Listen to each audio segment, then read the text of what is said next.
Hello friends, I am Dr. Sakshi Sakla. I did my MBBS from Lady Hardinge Medical College, Delhi, and today I will gonna discuss with you the last 30-day strategies before your NEET UG exams 2020. So I would like to quote Mo Farah. He once said, "Don't dream of winning, train for it." And here I am. I'm gonna train you guys for your last 30 days. So what you guys need to follow, what strategies you should build up, and what you should do and what you should not do. So just before the strategies, I would like to tell you some prerequisites which you need to follow in order to be successful while following the strategy. First of all, I think most of you would have completed your subjects. Most of you would have done your first proper reading. So that is a must. You guys should have completed your first proper reading. Not first, I thought many of you might have done multiple revisions by now, but minimum is you should have completed your proper reading. Okay, next, you guys need to extend your limits. You want to achieve something which is like dream of 15-16 lakh students, and out of that you want to be the one who want to have that seat, become a doctor. So for that you guys need to extend your limits. You guys need to challenge yourself every day, and you guys need to win your daily goals. Then only you're gonna succeed in your dreams. And last but not the least, revision is the key. You guys need to revise the things which you have studied. Don't jump up to some new subjects or new things. Like there are so many sources available right now on the internet, so it's not necessary to jump up to new things that you have not covered this, you have not covered this. So you found something new, so you just started studying that in the last 30 days, because that wouldn't be helpful at all. So these prerequisites are one which I would like you guys to stick to in order to follow that strategy.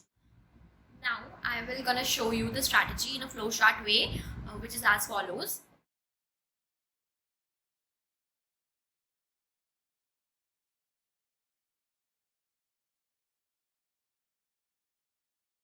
For last 30 days in my at my time, what I did was I divided it into three slots, 10 days, 10 days, and then 8 days. So for that, what I did was, for 10 days I devoted days completely to a subject. I didn't find it difficult for me to like continuously read a subject for 10 days. If you guys find it difficult, then you try to modify the strategy according to you, that you can systematically divide the day into 3 halves, and then you allocate the time and revise accordingly. For me, it was easier for me to complete a whole subject at a glance and then move on to another subject. What I did was, I started with physics and for the first 10 days. Initially I did all the notes. I completed all my notes, NCERT book, and then in the last 3 days what I did was I practiced each and every question MCQ, like the notes. I made whatever example I was getting in the notes, I solved that. Then I solved the NCERT questions, exemplar questions. Then I solved the modules. I solved the MCQs, the tests which I used to get all the year long. I used to solve those questions. So I think that was as a whole a pack. Along with that, while I was revising physics, what I did was I made a small notebook of 4 to 5 pages.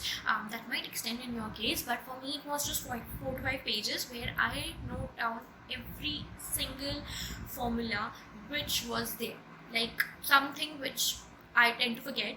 I also wrote that down in that list, and that was my last 2 days material to be like I'll be cramming on. So for the next slot, I started studying chemistry, and for 10 days I did my chemistry. In that I have done all my notes. I have completed my notes thoroughly, I've solved all the questions, all the examples which was given in my notes, in my module, in the NCERT exemplar.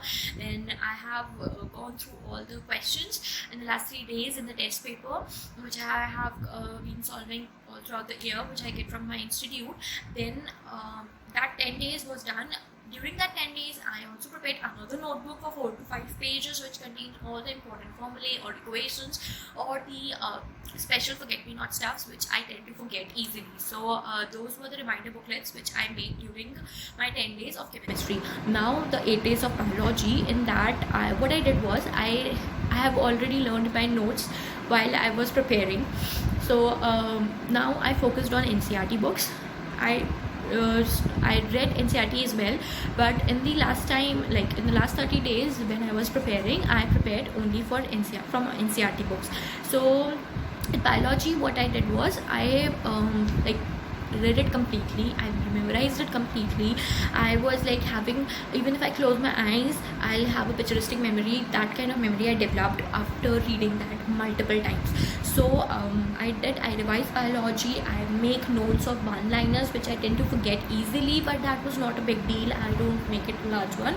It was very a small booklet, I think so. But the most important thing which I made sure was I make sure that I have seen all the images, all the charts, all the headings which was written beneath the images. If I found it difficult to remember it, then I will like continuously see it and I will build a picturistic memory, so it would be easy for me to like recognize that in my exam than recalling it. Recalling is quite difficult than recognizing it, so I think picturistic memory is more better. So I took up that step and I was for that I've gone for that. Now after that, what I did was in that time only, it is I practiced MCQs as well, all the modules and all the NCERT questions and test series which I get, the test which I have gone through throughout the year. I solved all those questions. That was for my 28 days. So what I would like to add along to the strategy is that you guys need to start solving your previous year papers of AIMS, of JIPMER, of NEET, and minimum 5 years are necessary. You need to solve that out, and you guys need to solve those papers with utmost sincerity. Not only that, you guys need to solve it just like you're giving your exam. So sit in a very secluded room, make yourself confined to that room, and don't be disturbed by the worldly things. Just focus for those 3 hours, and those 3 hours should be between 2 to 5 p.m. so that your brain should be conditioned for the exam date. Okay, so that was the thing. Then 1 or 2 days before the exam, what I would prefer you guys to do is you guys should take a proper sleep. Even if you're not getting it, just try to sleep properly, because a relaxed mind would gonna have a very good subconscious come back in the exam than a very stressed out mind. So first of all, sleep properly, eat properly, stay calm. If you guys believe in meditating, do meditate. For me, I did Hanuman Chalisa, and that was very helpful for me. Then I would like you guys to talk to your parents or to the ones who you actually consider very important in your life. Not many, just one person. Talk to that one person, most probably they're your parents or your teacher, and you'll feel very good. Eat properly and don't stress out. If you're not stressed out, everything will gonna go away. Every effort of yours will be wasted. So do that. And what I would prefer you is revise the notebook which you made during that last 30 days while revising all the subjects. You should revise only that notebook now, and if you want to see some pictures and all, go back and see the NCERT book pictures. That's it, not more than that. You should do. Okay.